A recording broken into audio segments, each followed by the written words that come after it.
Muchas gracias. Estoy suponiendo que como todos ustedes tienen máscara, entonces yo tal vez puedo no usarla, ¿verdad? Si hay un repunte, una de las cosas de la inteligencia, de tener educación, o sea, es que podemos razonar, ¿verdad? Y si es cierto, o sea, no es un invento, de que de pronto hay un repunte de enfermedades respiratorias. Entonces el COVID, si hay una ola de COVID en este momento, el mismo gobierno lo ha reportado, no es solamente los críticos del gobierno, y personalmente yo tengo muchos amigos que les han dado gripes muy fuertes, es decir, nuestros sistemas están un poco más débiles debido al COVID. Entonces no es razonable y está muy bien que lo hagan, pero ya que yo estoy aquí y a una distancia más o menos prudente, ¿verdad? Supongo que puedo hacer eso, ¿verdad? También no estoy enfermo, ¿no? Hablar de la historia siempre es interesante porque nos hace salir de nuestra zona de confort y ubicarnos de tal manera que podemos pensar sobre nuestra situación actual a partir de cómo vemos el pasado. Un ejemplo clarísimo. Yo vengo de la Libertad y hace quizás 5 años me tomaba 20 minutos venir desde allá para acá, llegar en vehículo desde allá para acá. Este día me tomó 40 minutos, ¿verdad? Y entonces, y me vine en Uber. Y entonces le dije esto al conductor y él me dijo, sí, está pasando, sí, está pasando. Entonces, si dentro de 50 años, por ejemplo, alguien toma los datos y dice, bueno, desde tal punto a tal punto, en el año 2001, se tardaba uno 20 minutos en llegar al carro, pero 2 décadas después se tardaba uno 40 minutos, y no tenemos ninguna información de contexto. Lo que podemos inferir es que los carros en esa ruta se hicieron más lentos, ¿verdad? Nosotros sabemos, porque estamos viviendo el momento, de que eso no es cierto, pero en el futuro alguien realmente podría decir eso. Si uno se tardaba más en llegar de un lado a otro en carro, entonces los carros se hicieron más lentos.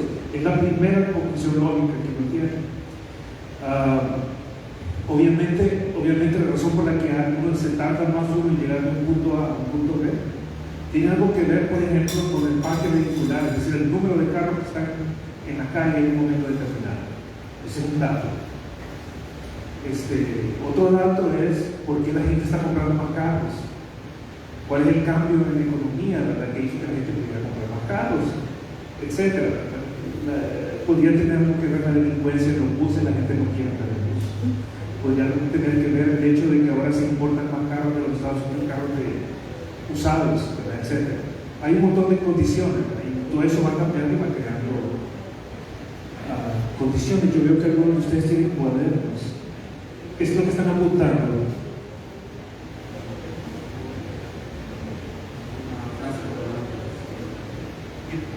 ¿Tienen algún deber o algo así? No. Pero les interesa la literatura, ¿sí o no? Ok, vale. Cuando yo era niño, no sé por qué, empecé a escribir siendo niño. No tengo ni la más mínima idea, ¿verdad?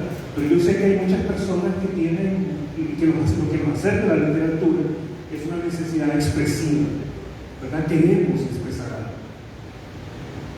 Y todos de alguna manera tenemos alguna conexión con lo que conocemos como poesía. Lo que separa la poesía de todo lo demás es que cuando alguien la escribe porque tiene una necesidad expresiva muy fuerte.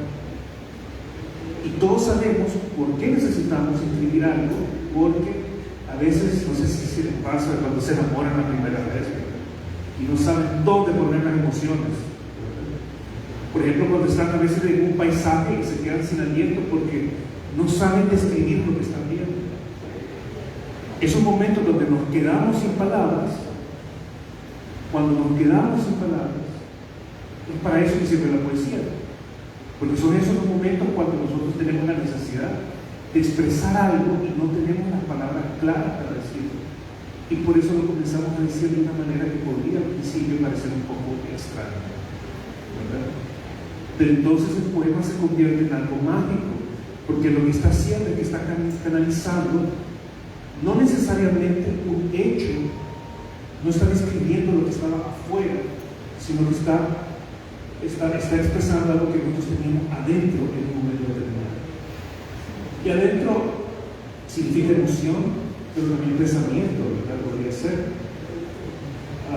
Y entonces la literatura tiene manifestaciones muy distintas, porque está la poesía, pero también está el cuento. O sea, ¿por qué contamos cuentos?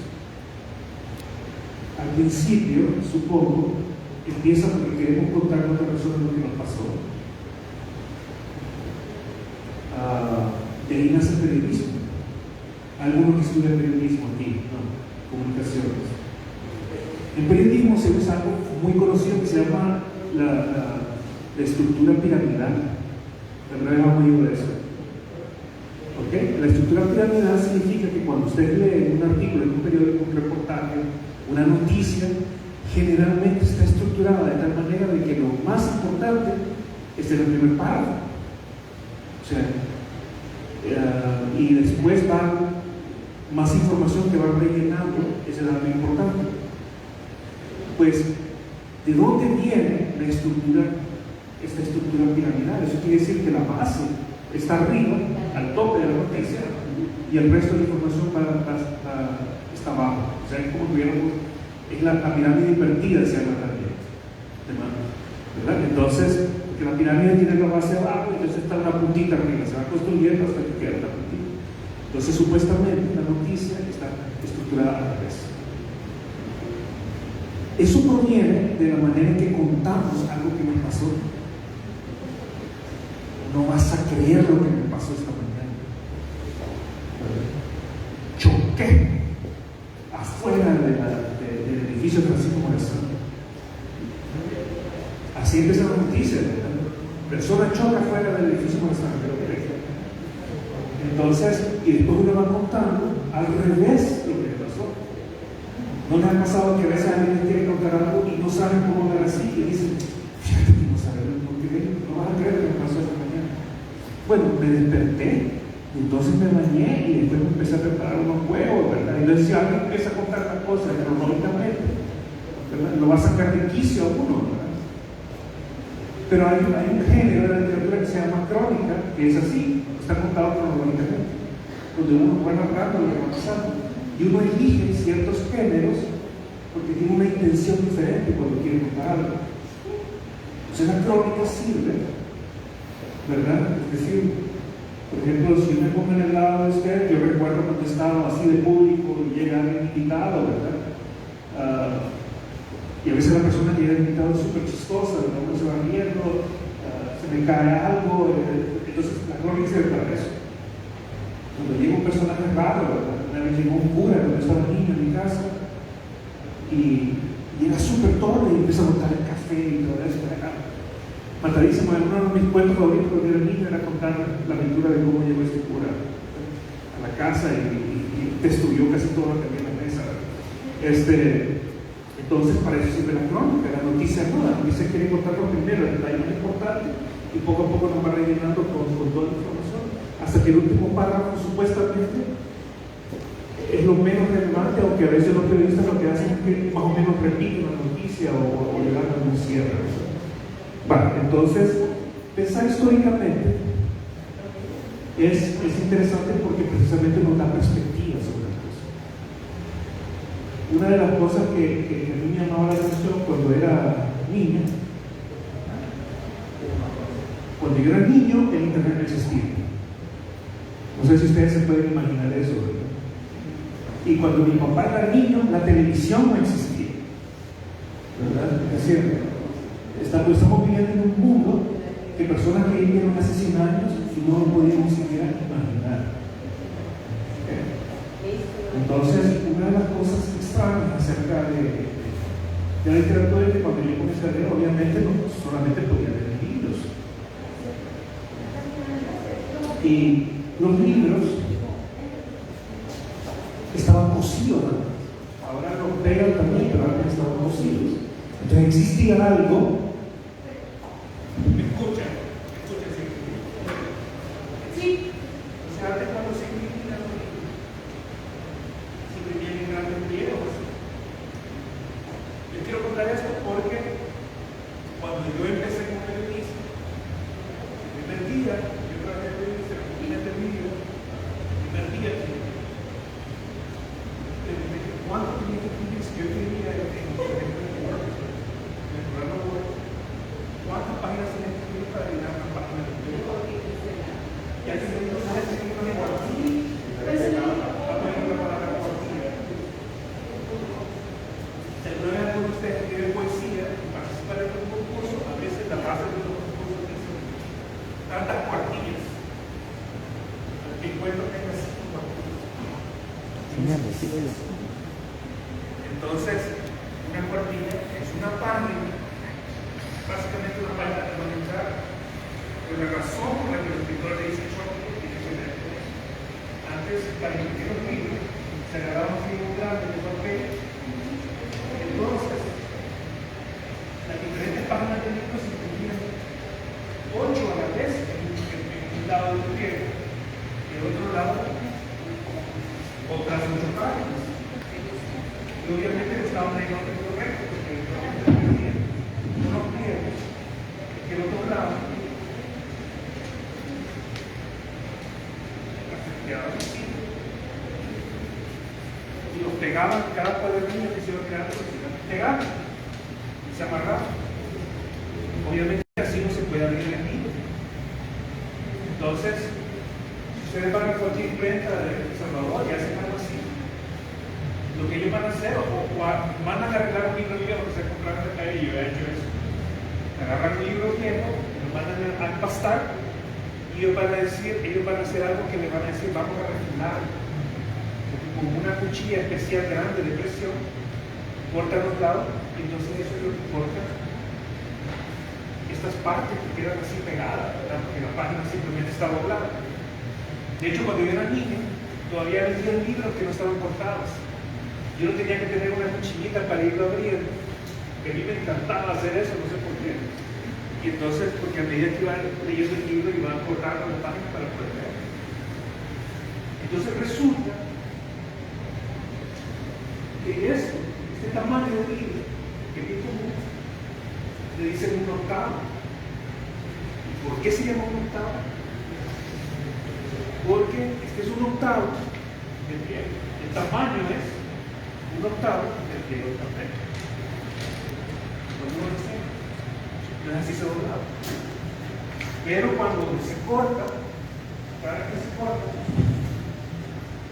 el libro quedaba eso, ¿verdad? Se va poniendo el cuadernillo con eso. Y entonces, en cada uno de estos pliegos, exactamente como está ahí, esto se llama un plaquete. A eso le decimos un plaquete. No es un libro, es decir, no tiene el logo, sino que es un plaquete. Y como ven, lo que han hecho es que han doblado las páginas así para poder pegarlo, y esto está engrapado en medio, ¿verdad? Entonces, a cada una de estas páginas le decían una cuartilla, porque una vez que quedaba de la hoja de un lado, tiene 4 partes. Entonces, esta es la cuartilla. Ahora bien, ¿por qué les estoy explicando eso? Porque a veces, por ejemplo, aquí el mismo compañero estaba hablando a veces de la gran literatura, etc. A veces idealizamos un montón la literatura, pero la verdad es que ustedes quieren escribir, abandonen el idealismo sobre la literatura y simplemente pónganse a escribir. No importa dónde, es un cuaderno, es una hoja de papel, donde yo estaba escribiendo en cualquier parte. Yo creo que empecé a escribir en las orillas de los libros. Yo creo que así es como yo empecé. Expresarse es muy importante, no importa cómo lo haga uno, empieza a hacerlo uno de cualquier manera. Y lo que vamos a descubrir tarde o temprano es que cómo escribimos de alguna manera está influido por las circunstancias en las que estamos. Entonces, es lo que decía, no me tardé el doble para llegar aquí desde mi casa. No me tardé el doble de lo que me tardaba hace 5 años. Por alguna razón mágica, ¿verdad? Hay alguna circunstancia histórica que no importa qué es lo que yo hubiera hecho, hubiera llegado, hubiera tardado siempre 40 minutos de llegar, ¿verdad? Hay una circunstancia histórica. Entonces, también eso pasa con las artes. Las artes muchas veces están influidas por lo que hacemos en las artes, están influidas por las circunstancias históricas en las que estamos. Entonces, una de las cosas que uno se pregunta, por ejemplo, cuando uno empieza a hacer historia de literatura, es por qué no hay, o parece que no hay, o si hay tan poquita, que es bien extraño, ¿verdad? ¿Por qué casi no hay escritoras mujeres del siglo XIX? Entonces, ¿se acuerdan lo que les dije de que bueno, si ahora se tardan los carros más, quizás es porque los carros son más lentos? Esa manera de pensar, nosotros que estamos en las circunstancias decimos, pero qué estupidez esa idea, ¿verdad? Pero dentro de 100 años va a parecer como que esa idea es lógica, porque no tenemos el contexto de las circunstancias. Entonces, yo sé que hay gente, y lo han escrito, y lo han dicho, y están en libros de texto, ¿por qué las mujeres no escribían en el siglo XIX? ¿Por qué no hacían literatura? Bueno, si ninguna mujer escribía literatura, si no estaban publicando libros, una mujer no tenía el intelecto para escribir.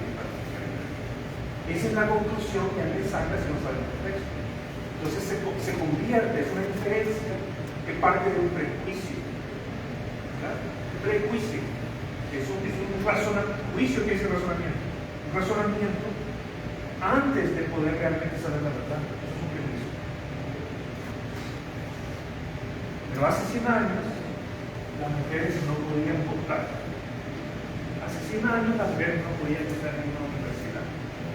Hace 100 años, aquí en El Salvador, las mujeres ni siquiera tenían ciudadanía. Aunque ustedes no lo crean, no tenían ciudadanía. La mujer estaba subordinada a la situación del hombre. Si una mujer se casaba, obviamente aquí en El Salvador, las mujeres salvadoreñas se casaban con hombres salvadoreños.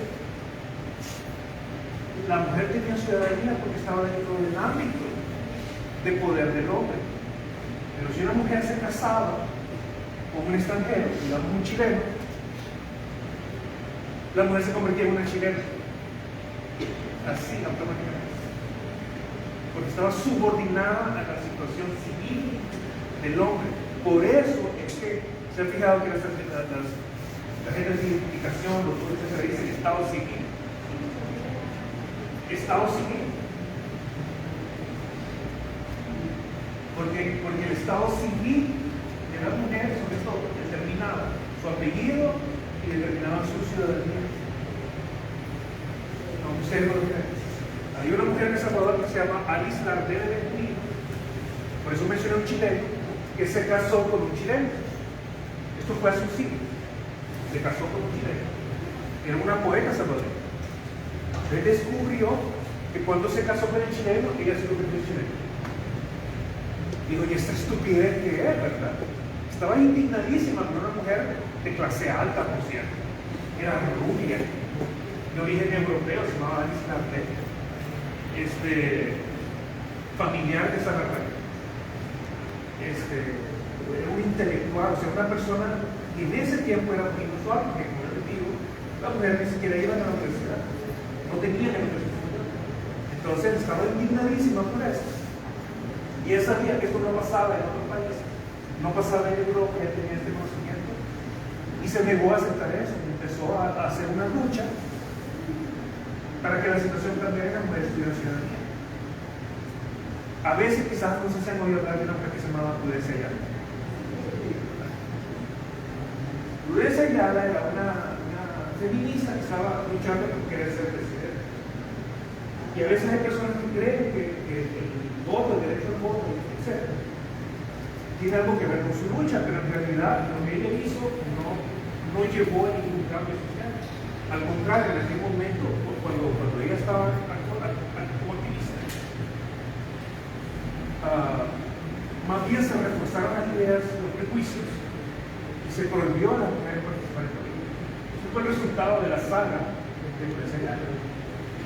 Yo sé que vine aquí a hablar de microficción, pero necesito hablar de esto porque lo que quiero que entendamos es qué significa hacer historia. Entonces, lo que realmente cambió y permitió que la mujer pudiera votar era que había mujeres que estaban luchando porque se le diera ciudadanía plena a la mujer. Entonces, los políticos en aquel tiempo no querían hacer eso, porque el momento en que reconocían la ciudadanía plena de la mujer significaba, entonces ella también tenía derecho al voto.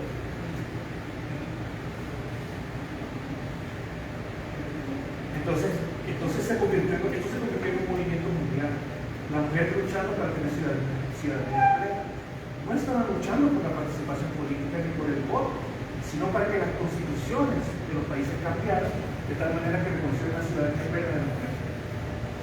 Porque sabían que si los jueces y la Corte Suprema decían la mujer tiene derecho a su propia ciudadanía, una mujer salvadoreña es salvadoreña, no importa con quién se casa. Si la Constitución decía eso, entonces el gobierno, el Estado estaba obligado a decir vos tenés ciudadanía plena. Vos sos un ciudadano en cualquier otro lugar. Se tardaron décadas para hacer eso. Hasta final de los años 40 que se pudo hacer. 1969. Y ya cuando una mujer se casaba con un extranjero no perdía su ciudadanía. Eso es lo que abrió las puertas al voto. Porque entonces la Constitución estaba diciendo vos sos una ciudadana plena. Eso es lo que decían aquí. Y eso significa que entonces la mujer tenía exactamente los mismos derechos como ciudadana que un hombre que era ciudadano. Y eso significaba que podía votar y que podía participar en política. En Salvador se tardó todavía una década más para que las mujeres pudieran votar y participar en política hasta 1950. En 1950 por primera vez las mujeres votaban. En 1950 por primera vez las mujeres entraron a la política en ese momento. ¿Se imaginan eso? Eso no son ni siquiera 100 años, son 70 años. Hace 100 años las mujeres no votaban, no tomaban decisiones en el país, no podían ser jefas de empresas. ¿Por qué? ¿Cómo construimos inteligencia como país? ¿O cómo construimos la idea? La literatura sirve para mucho de eso.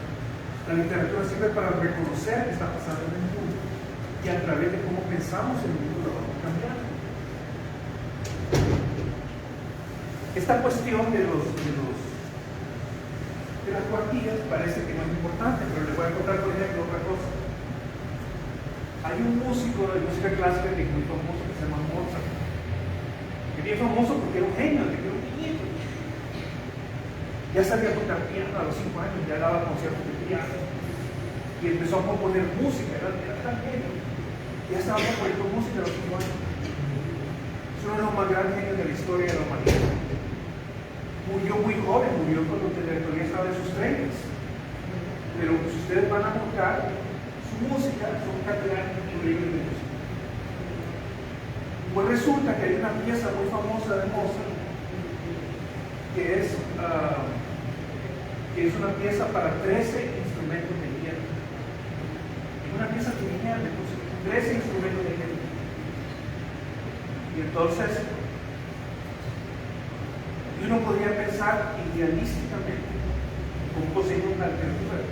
Mira, qué gran genio, ¿cómo se le ocurrió esto de 13 instrumentos de viento que van a crear este sonido tan especial? La razón por la que él entendió esto, la verdadera razón, fue porque él trabajaba para un rey. Y el rey le dijo, mira, vamos a tener una gran fiesta en tales jardines, ¿verdad?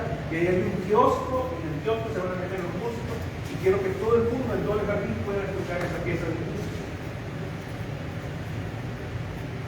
Pues él se puso a experimentar y se dio cuenta que la gente no iba a escuchar la música muy lejos, si podían poner a tocar gente con violín. Lo único que la gente iba a poder oír de todo el lugar era si tocaba instrumentos de viento. Y ahí, en ese kiosco, adentro de ese kiosco, si él se paraba para el mismo, solo cabían 13 músicos. 13 músicos. Y por eso que Dios empieza así. O sea, había una circunstancia concreta. ¿Cuándo se comienzan a publicar libros? Los libros no siempre existían.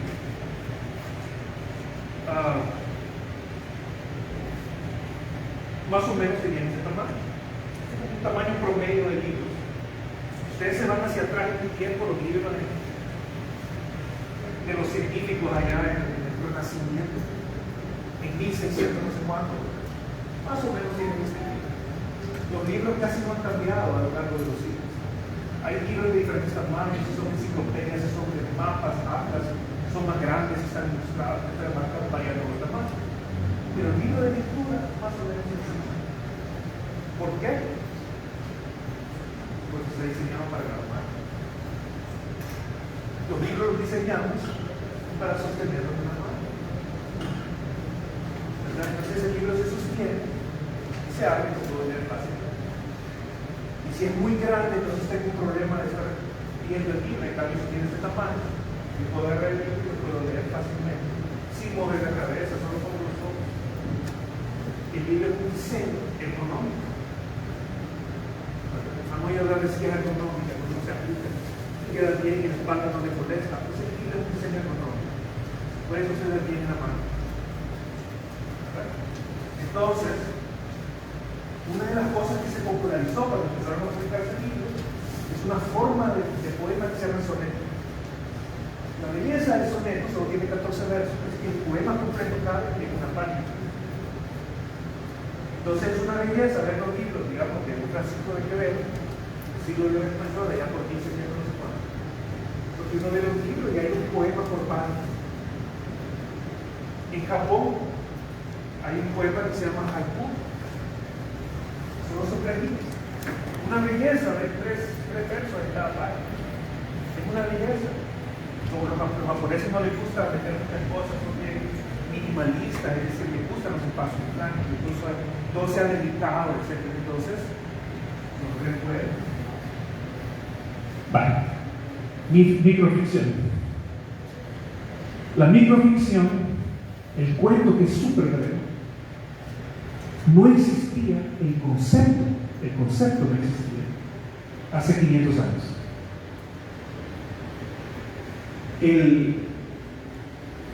No es sino hasta el siglo XX que realmente comenzamos a ver el microcuento como un género aparte. Pero ¿por qué le decimos un género aparte si el cuento ya es un género? ¿Verdad? ¿Cuál es la necesidad de tener que escribir un microcuento y por qué lo hacemos?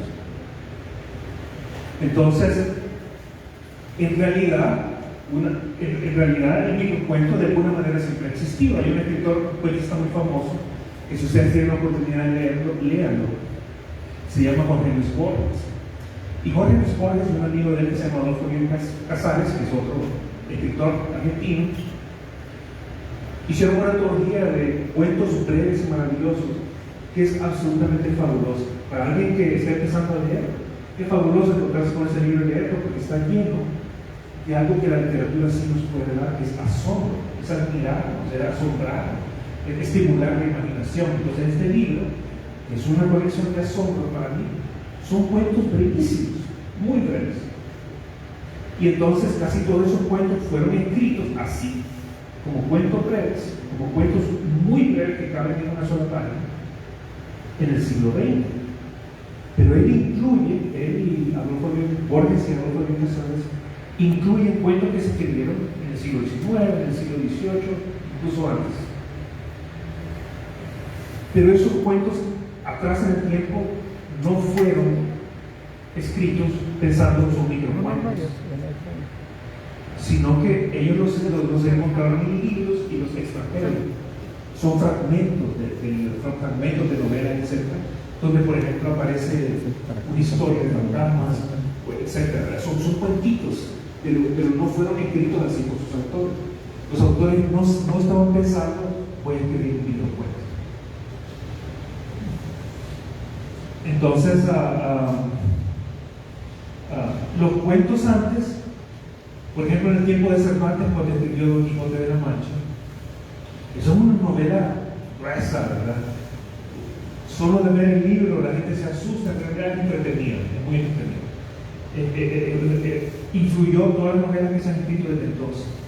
Pues Cervantes, antes de escribir eso, escribió un libro que se llama Novelas Ejemplares, y en realidad son cuentos, pero él lo llamó novelas porque el concepto mismo del cuento todavía no existía. Es decir, un relato, una historia que yo puedo contar y que lo puedo leer, digamos, en 20 minutos, media hora. O sea que me siento y lo leo y lo termino de leer. Ese concepto del cuento realmente es muy moderno y nace en el siglo XIX tal y como lo conseguimos ahora. Los cuentos de Stephen King, las series de televisión están contadas en media hora. Películas que a veces duran 1 hora y media, pero en realidad son basadas en cuentos. Son historias muy concretas, muy redondas. Uno siente que uno la ve y siente el impacto, algo que llamamos el efecto único. Edgar Allan Poe, un escritor de cuentos de terror, etc., del siglo XIX, hablaba de esto, del efecto único. A diferencia de las novelas, a diferencia del poema, que puede ser muy vago, el cuento tiene un efecto, un impacto directo que se consigue por la manera en que está estructurado, porque tiene un impulso narrativo, porque uno empieza a leer y tiene que seguir leyendo hasta que termine el cuento. Y esto es se siente especialmente fuerte cuando uno lee un cuento de terror, un cuento que nos va a asombrar de alguna manera, un cuento de detectives, etc. Entonces, esto realmente se crea en el siglo XIX y no existía de esta manera antes. Es decir, sí había cuentos, obviamente están las 1000 de la noche, los cuentos de Boccaccio, etc. Pero todos estos relatos no tienen esa forma que tiene el cuento moderno. Entonces lo que sucedía es que lo que cambia en el siglo XIX es que aparecen los periódicos. Por todos lados había periódicos. Y los periódicos tenían un grave problema, que una cosa es buscar la noticia y llenar las páginas de noticias, y otra cosa es que tenían que vender anuncios para poder sobrevivir. Entonces, en los periódicos del siglo XIX, yo he visto periódicos salvadoreños del siglo XIX, lo que ustedes van a ver es que las noticias más importantes aparecen en la primera página y está llena de puras noticias. Uno pasa a la segunda página y están ahí los editoriales, etc. Y ya en la tercera o cuarta página empiezan a aparecer cuentos y poemas. Eso es porque necesitaban rellenar las páginas. O sea, olvídense del idealismo. Lo que necesitaban, la razón para que necesitaban un cuento, porque necesitaban rellenar páginas para poder vender anuncios. Y entonces, los periódicos no solo tenían a un redactor o un periodista contratado, sino que les pagaban a los escritores para que les escribieran cuentos.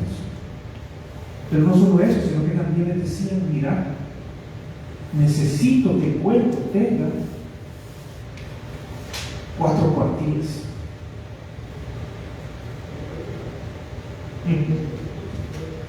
Los movimientos renacentistas, los realismos y los místicos, ¿cuántas veces tenían los cuentos empezaron?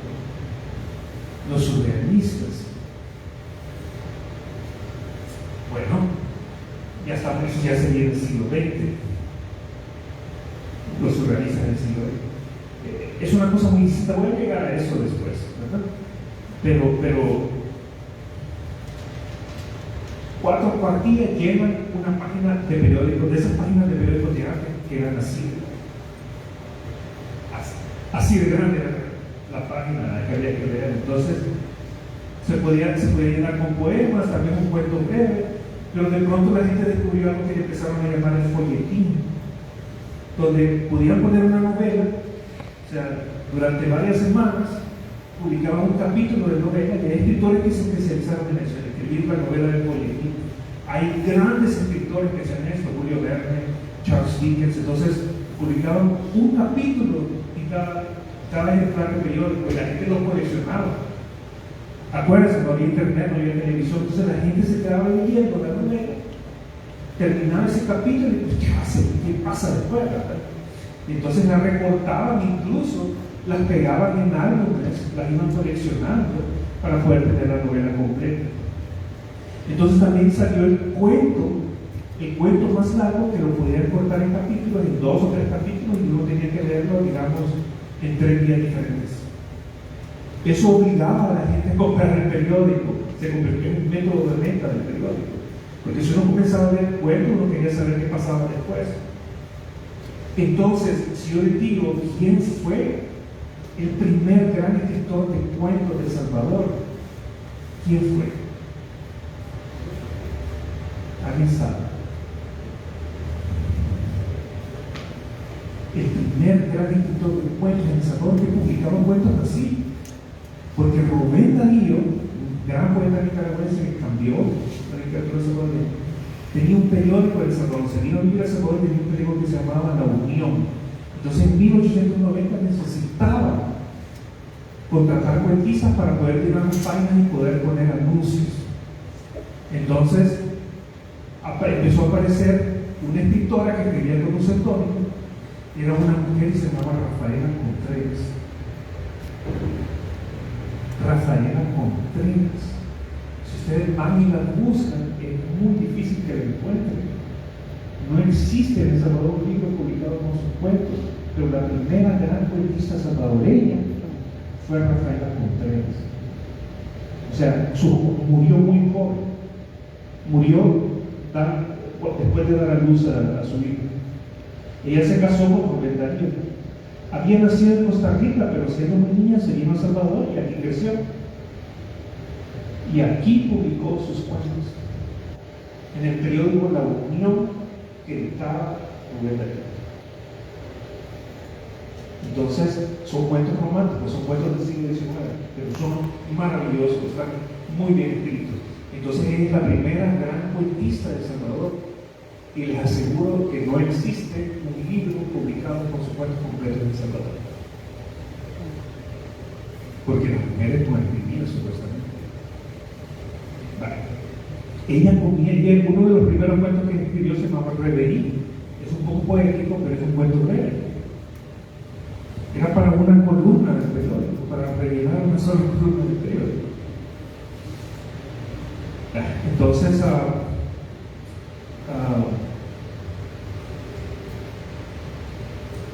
era muy raro encontrar en ese momento escritores que estuvieran, antes de ese momento, escritores que escribieran cuentos en El Salvador, porque no había público lector, no había libros que publicaran libros de cuentos. Entonces, casi no tenemos cuentos antes de eso. Es hasta que aparecen los periódicos y las revistas, sobre todo, las revistas literarias que aparecen ya como en 1890, que empiezan a aparecer los escritores comenzando a ensayar, a aprender, porque nunca lo habían hecho, a aprender a escribir cuentos. Poesía, muchísimo. Todo el mundo escribía poemas, porque los poemas se recitaban en ocasiones sociales, en las casas. Hacían los poetas, alguien tocaba el piano, y tocaba Chopin o cualquier música que hubiera en ese tiempo, y después aparecía alguien leyendo los poemas. Pero el cuento no se lee en ocasiones sociales, porque el cuento es un poco más largo que eso. El cuento hay que leerlo o en el periódico o en un libro. Entonces los periódicos por primera vez abren el espacio para que se empiecen a publicar cuentos. Entonces también empiezan a hacerse publicaciones de libros, pero los libros son muy caros. La mayoría de los escritores no tienen el dinero para publicar libros y no hay tantas libretas. Entonces generalmente se necesita un mecenas, alguien que tuviera dinero. No había una editorial del Estado, no había una editorial universitaria, eso no existía. Entonces alguien de dinero le daba el dinero al escritor para que pudiera publicar su libro. Esa es la principal razón por la que hay más escritores hombres que mujeres. Ninguna mujer publicó un libro en el siglo XIX. No había ningún mecenas que les podía pagar los libros. No es sino hasta la década de 1920 cuando aparece una imprenta en Santana, donde la dueña era una mujer, que empiezan a publicar el libro de las mujeres. Josefina Peñate, había otra señora que se llama Victoria Magdalena Fortín, etc. Hay varias mujeres, y todas son de Santana. Eso no significa que las escritoras salvadoreñas solo existen en Santana. Lo que significa es que solamente allí había una imprenta conducida por una mujer que estaba dispuesta a pagar los libros escritos por mujeres. Así de burda es la realidad. Pero había mujeres escritoras. En las revistas del siglo XIX yo he encontrado mujeres escritoras. Había una de San Miguel que se llamaba Lola Aguirre y Salinas. Aguirre y Salinas es el mismo apellido, porque ella fue la hermana mayor de alguien que fue incluso presidente de Salvador. Entonces ella publicó uno de los primeros microcuentos de El Salvador, para eso publicado en la revista.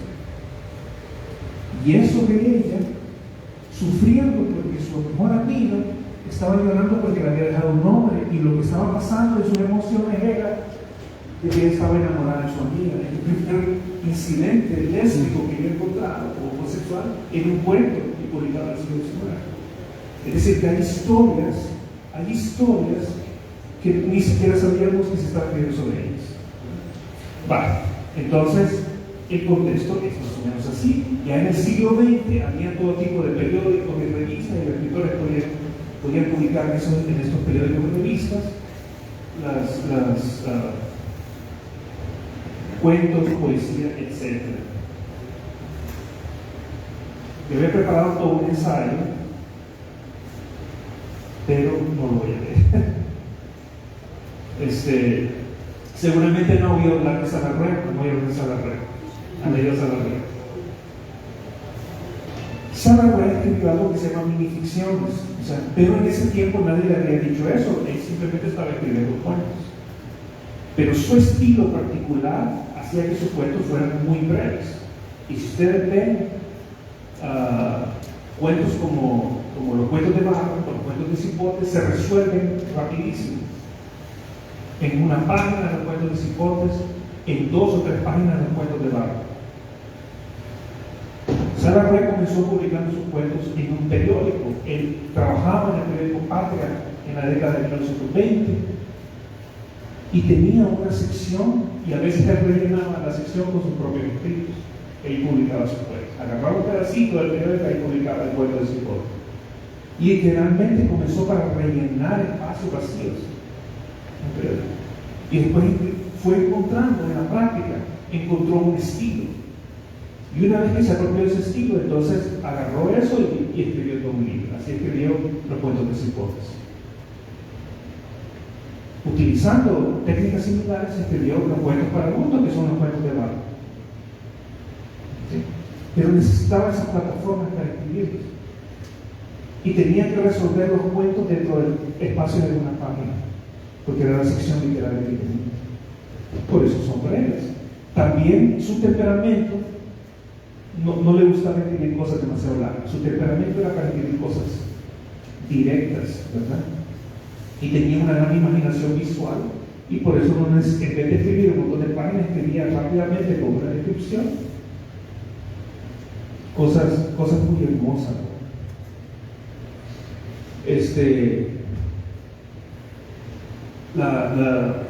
Es en ese momento cuando la gente poco a poco comienza a tomar conciencia de los estilos.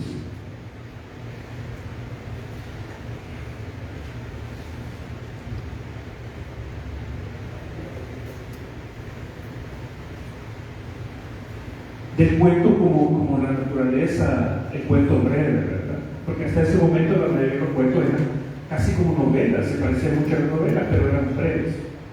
Eran como novelas breves, eran como capítulos de novelas. Pero en el siglo XIX comenzamos a desarrollar ya esta idea del cuento como casi como una maquinita eficaz, ¿verdad? El cuento de historia que crea un gran impacto, que al final tiene una sorpresa. Pues uno de los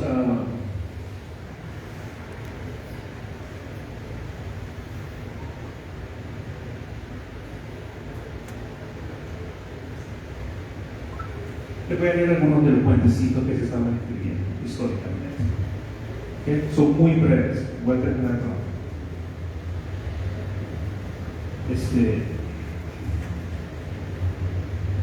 Salarrué, una de las cosas que empezó a hacer, y así realmente comienza la microficción, que la gente, los escritores comienzan a ver novelas, cuentos, historias conocidas y de pronto se preguntan, pero esto podría resolverse de otra manera.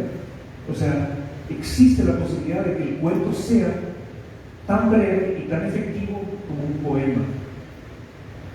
Entonces Saragüe leyó un cuento de un escritor que se llamaba Juan Valera. Juan Valera, un escritor famoso español del siglo XIX, y era un cuento largo sobre una niña japonesa. Era un cuento imaginado porque Juan Valera nunca estuvo en Japón. Entonces, basado en leyendas que él había leído en Japón, escribió un cuento sobre una niña japonesa. Y el cuento realmente no es muy bueno, yo lo leí.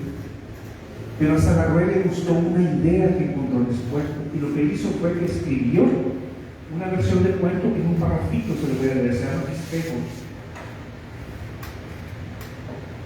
La joven hija de Matsuyama, el samurái, recibe de su madre, al morir esta, un espejo en caja fina. Cuando quieras verme, le dice la madre, abre esta caja y mira al espejo. Los espejos eran objetos raros entonces, y la niña era un luchador de inocencia. Cuando se atreve, años después, mira a Montañas en soledad, su rostro lindo, y piensa que es su madre embellecida por la distancia y por la muerte.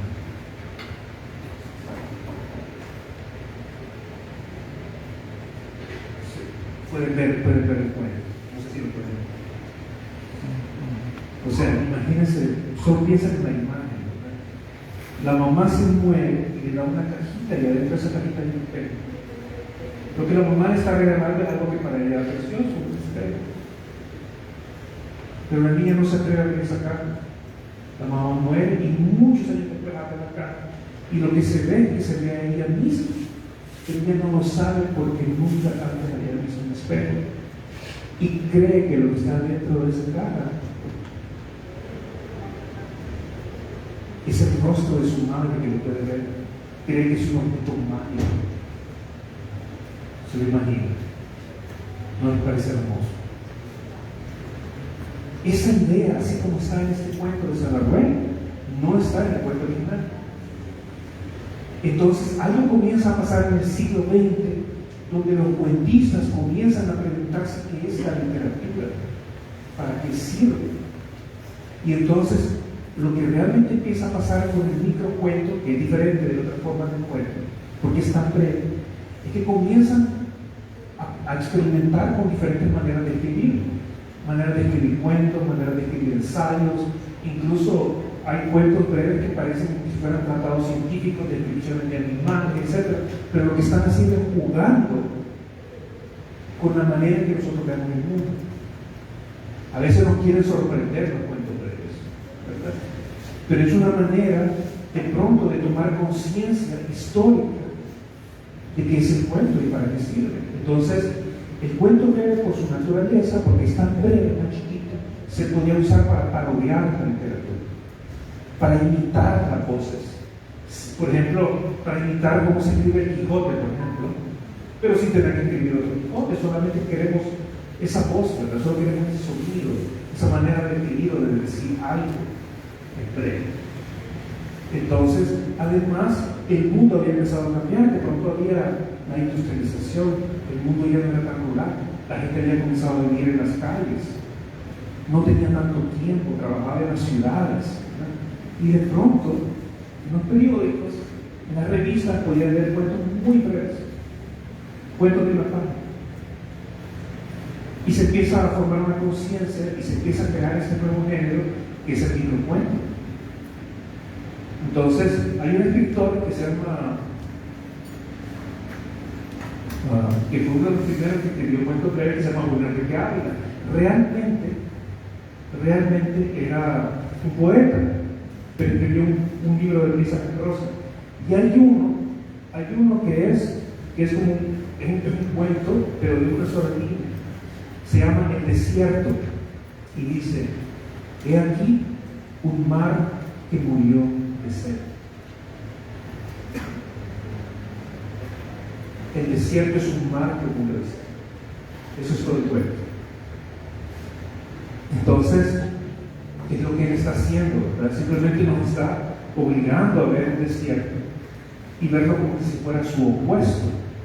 El opuesto del mar, de alguna manera, o sea, el opuesto del desierto, de alguna manera, es el mar.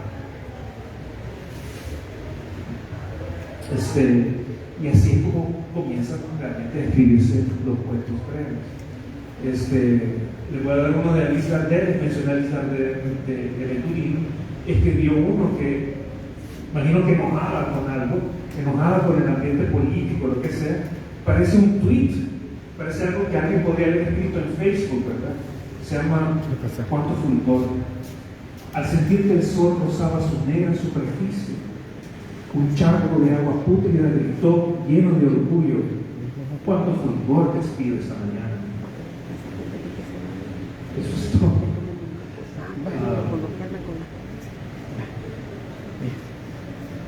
Sí, ya estoy por terminar. Quiero ver si encuentro algo que es súper breve para darle una idea de cómo es. Este es un cuento que escribió una chica que se llama Paola Lorenzano, es muy moderno.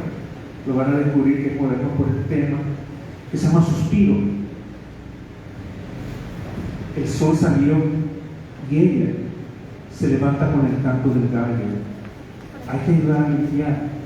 Sus 12 años le pesan unos kilos más. Mira la nueva redondez de su vientre. Pronto nacerá. ¿Querrá jugar conmigo?, se pregunta. Sí, sí, bueno.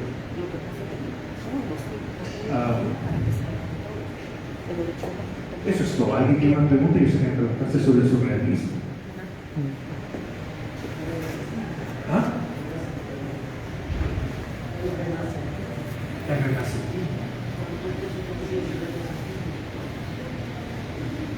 El renacimiento es todo un periodo histórico. Esa es la época de Leonardo da Vinci y todo eso, de eso estamos hablando. Creí que había dicho surrealismo. No, el renacimiento es todo un periodo histórico donde termina la Edad Media y comienza el renacimiento, el renacimiento de todas las artes, etc. Bueno, fue la época en que los autores adquieren autonomía. Son autores por sí mismos, ¿verdad? Porque antes los autores tenían que escribir para la iglesia, para el rey, etc. Y por primera vez en el Renacimiento, aunque tienen que seguir pintando para los reyes o los ricos de la iglesia, etc., aún así ya tienen autonomía y se pueden expresar de manera muy personal. Realmente cuando empieza la literatura moderna, entonces tiene influencia en todo eso. ¿Alguna otra pregunta? No, nada más es un comentario con respecto a lo que mencionó de que porque los cuentos se publicaban en los periódicos. Yo tenía esa inquietud porque en las narraciones extraordinarias de Gran Poder dice cuento publicado en tal periódico. Entonces, nada más, solo. Pero efectivamente así pasó. Entonces así ganaban dinero los escritores. A mí también, o sea, yo cuando empecé a escribir aquí en El Salvador, en una prensa gráfica me pagaban $50 por pieza. Tenía que caber en una columna, tenía que tener tantas palabras, ¿verdad? Y me acostumbré a escribir, así empecé a escribir cuentos breves. ¿Alguna otra pregunta? Una de las cosas que dije, solo para terminar, es que cuando vamos a escribir, abandonemos el idealismo, en el sentido, lo dije en el sentido de nada más de que quitemos cualquier obstáculo que nos impida acercarnos a nosotros mismos, si vamos a escribir, si vamos a ser honestos, ¿verdad? A eso me refiero. Cuando uno está solo escribiendo, uno está solo, uno no tiene por qué mostrarle nada a nadie. Uno debería ser libre mientras está escribiendo. No hay nadie que nos impida decirnos a nosotros mismos lo que queremos decirnos. ¿Okay? Y eso es lo que permite a veces inventarnos nuevas formas. Eso es lo que nos permite abrir caminos. Hay un momento en que los escritores no solamente escriben lo que creen que se está escribiendo afuera, dejan de escribir como otros escriben, y entonces uno empieza a contar lo que a uno le ha pasado, y uno tiene que enfrentarse a la vergüenza, a la tristeza, al fracaso, a lo que sea. Pero esa honestidad es lo que nos permite escribir buena literatura. La buena literatura está escrita En parte por eso, y la otra parte es por el oficio, por saber aprender a escribir bien, por saber para quién estamos escribiendo. ¿Okay?